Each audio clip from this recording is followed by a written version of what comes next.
que si es posible organizar ahí algo y yo qué sé, macho. Es que no sé. Pedro gets a phone call, and it's the hotel. He says, boys, we have a problem.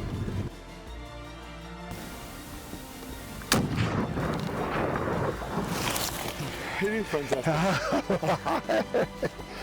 What a great shot, eh? Oh. Crested guan.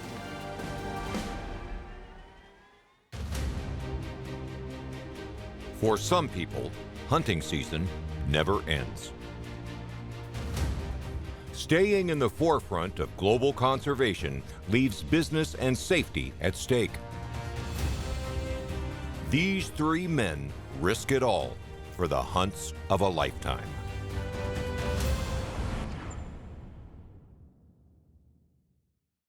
True Magnum TV is proudly presented by Zeiss.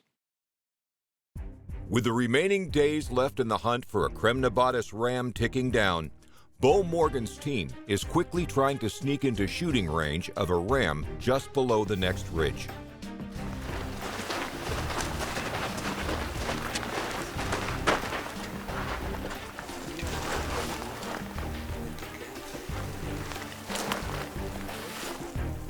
That tree, that lone tree up there, a little to the right.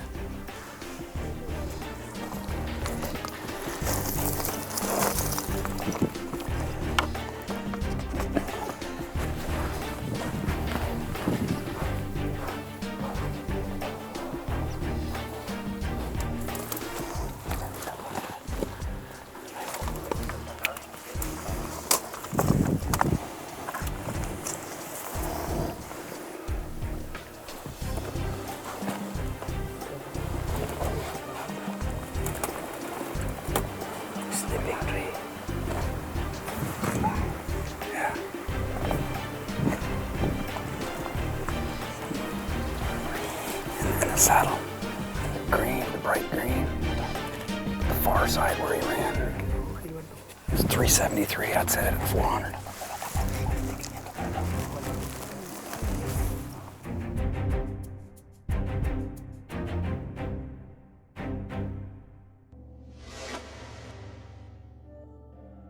Still no turkey for James.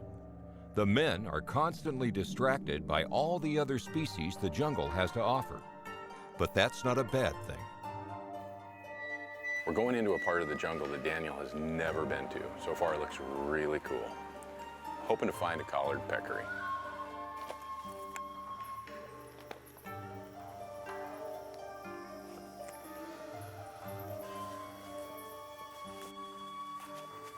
Collared peccary, or javelina, prefer the cool canyon bottoms found in the jungle. That's beautiful.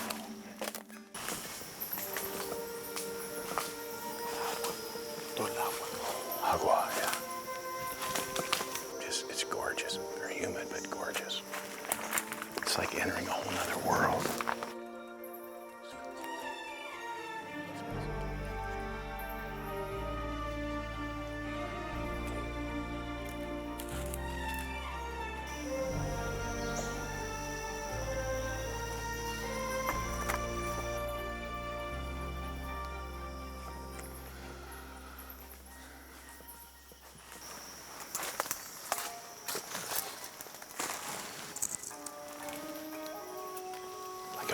It's a rock with mineral in it and salt, probably salt.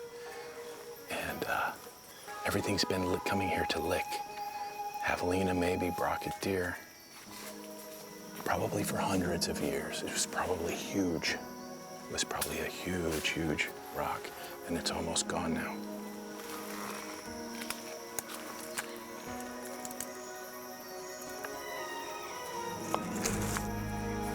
Looks like something was licking here and cut its tongue or something. There's drops of blood on it.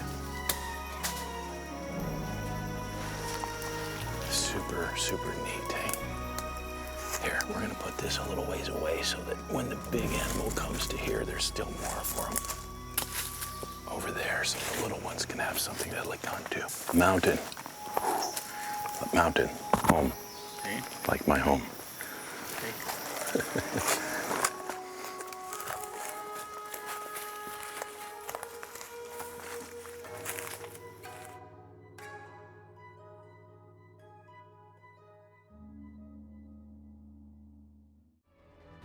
True Magnum TV is brought to you by Hornady, accurate, deadly, dependable. SnapSafe, security everywhere you want it. Prairie King Ranch. And by True Magnum, the world's best hunting.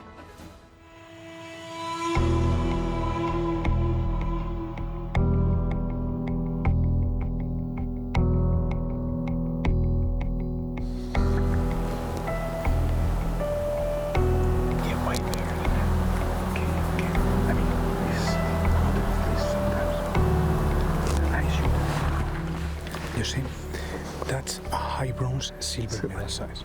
It's an about 9 years old animal. I would say maybe 10. He's got a little bit of the tips broken, but it's typical bow. This is a beautiful shooter, all right? But it's not what we're looking for. We can get golds.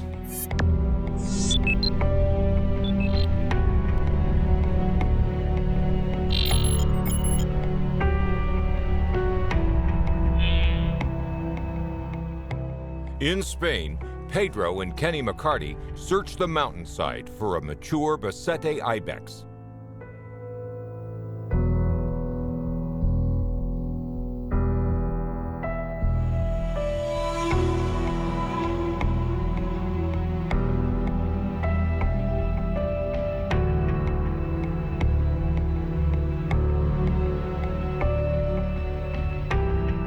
That's a big one. That's a big one right there. See the big male right in the middle of the rock, right in the ball face. Right here? Right here, in that bow, opening bow, big bow. He's gonna range him. Get relaxed. You gotta get relaxed. You can come out 6 more inches on the rock.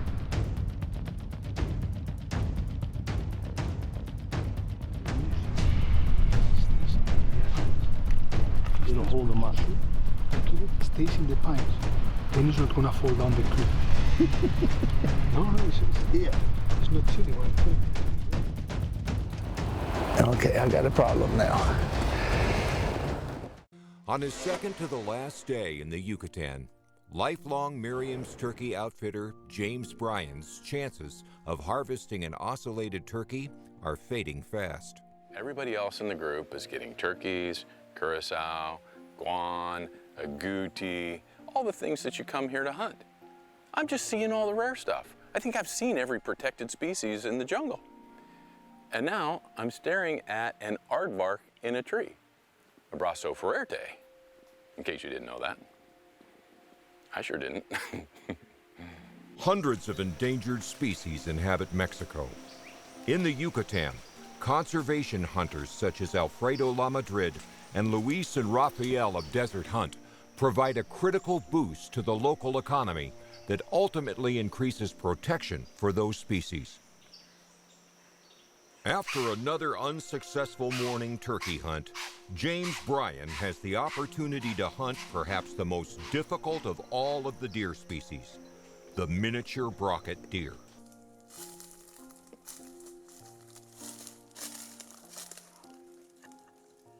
Now that we're walking through these trees and there's Brocket deer sign, we've got scrapes, we've got rubs, we've got rub lines, we've got trails, we've got tree stands, we've got ground blinds from the locals. Like, I'm finally feeling right at home. This is deer hunting.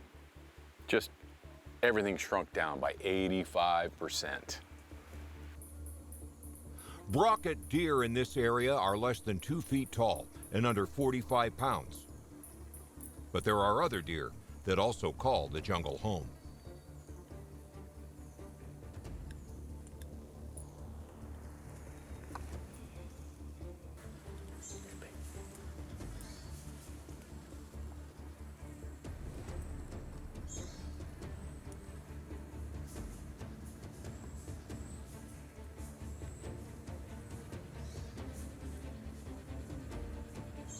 Brocket deer aren't big. Little spiky horns. And this one has spiky horns, but there's something very wrong with this picture. Hey, no.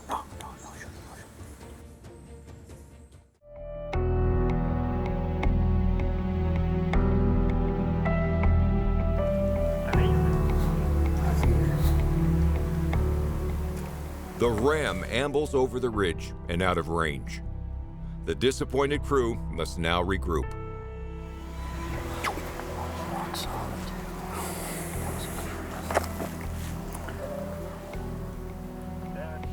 We need something that sheep ain't looking at us.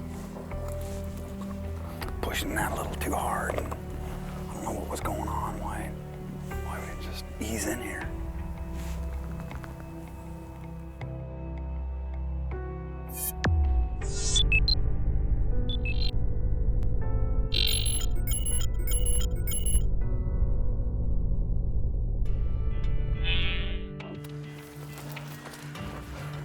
After locating the group of rams again, the team must quickly and quietly reposition.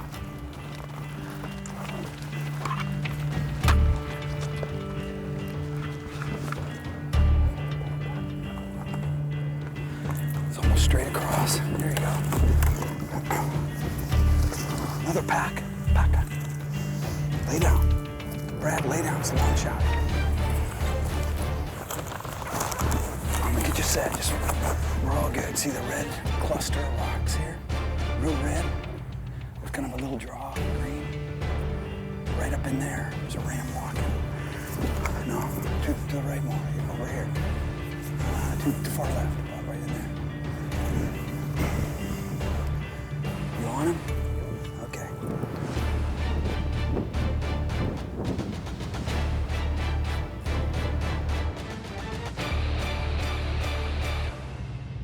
The shooter ram has crept just out of sight, leaving the team to hope desperately for another opportunity. We're all right. We're still in this. He's not running from us as much as just following those other sheep. We're still in that. He's just walking, following those other sheep. So if we get eyeballs on him, we're gonna hopefully make our move.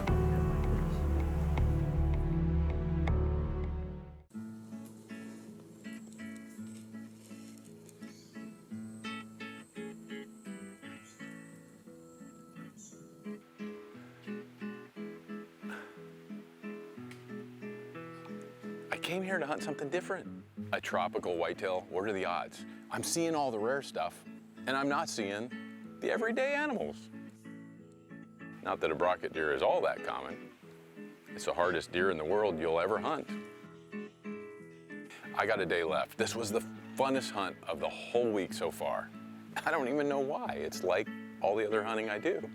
But it just seems so cool to hunt a little tiny deer that doesn't even come up to your knee, but it still has all the same habits as our whitetail. If I don't get one in the last day of this hunt, I'm coming back just for the Brocket deer, guaranteed.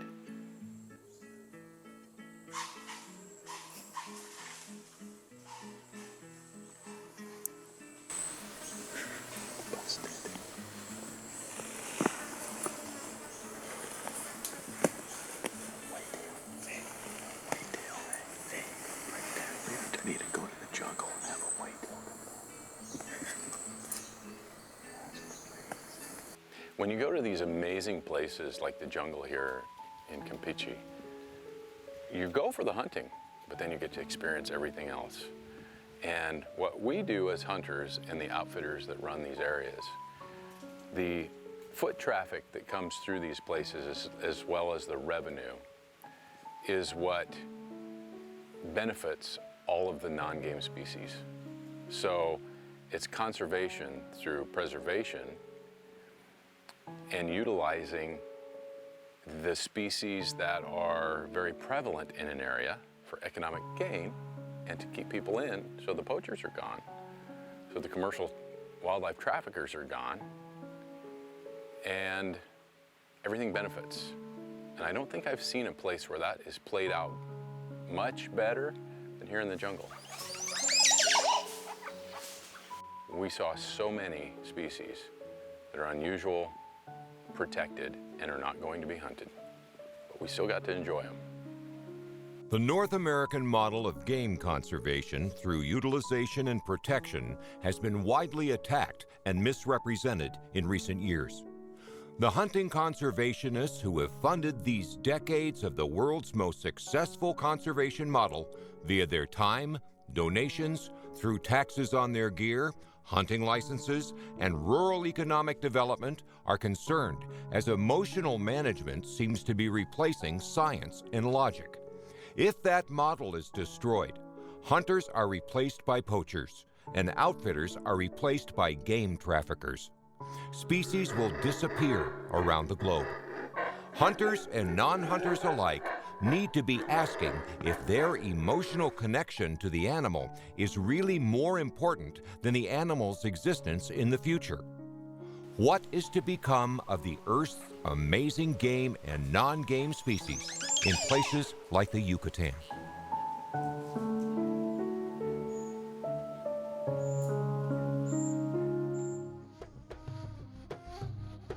Rob's team is also trying to quickly move into position, this time on a herd of Bisete ibex. Just seen a toad. Kenny couldn't get on him. He's about 300 and some yards across the river on a big ledge. I didn't have a good rest and we wanted to let him go. Because if he fell off that cliff, he would have broke his horns, sorry. And so we're trying to move down half a mile downstream, catch him on the other side of this ridge.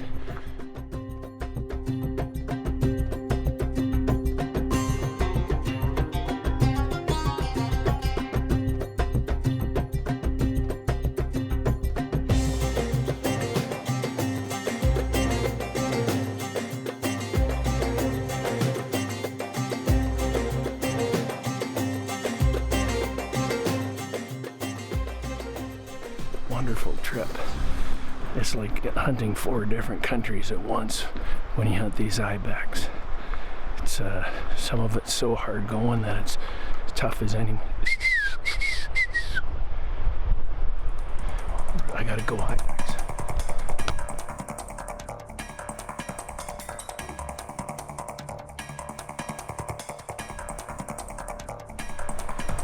In the open.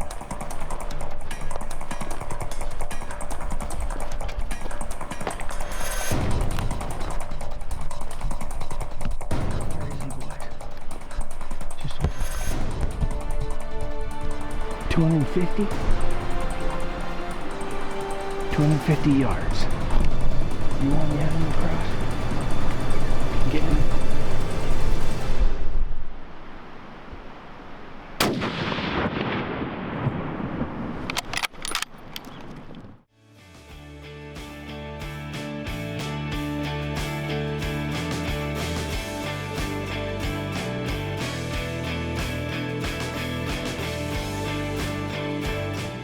After a successful stalk and harvest in the high elevations, Pedro, Rob, and Kenny begin the trek down the mountain with the fruits of their labor on their back.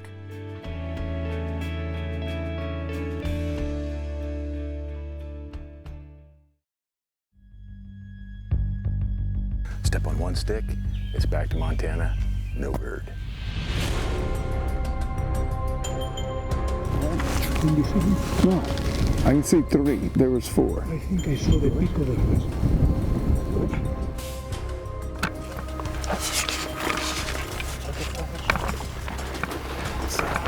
Brion, turn. Okay, same place. He's gonna walk back to where he first was.